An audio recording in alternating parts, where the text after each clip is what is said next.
गृहमन्त्री सुजन गुरुङजीले भन्नुभयो कमेन्टहरू पनि त्यस्तै खालको आउँछ।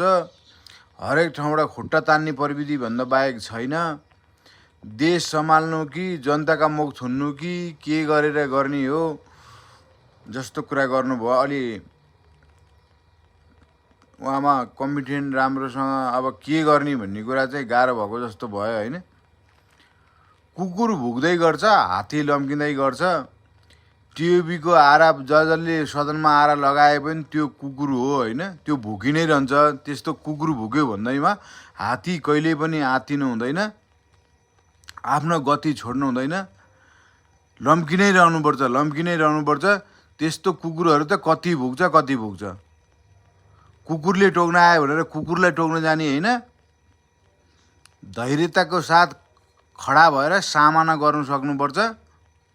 कुकुरलाई भने टाढैबाट लट्ठी हान्ने हो, नजिक गएर टोक्न खोज्नु हुँदैन आफूले पनि। त्यो कुकुर भुकि नै रहन्छ।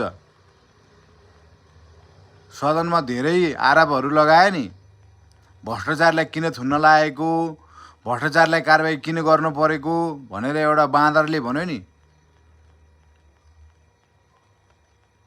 रामबहादुर बाँदर भन्नेले हो। त्यस्ता कुकुरहरू भुकि नै रहन्छन्।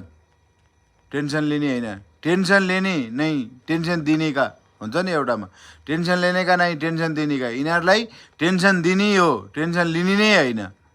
टेन्सन नलिनु सुजन गुरुङजी, हामी छौँ।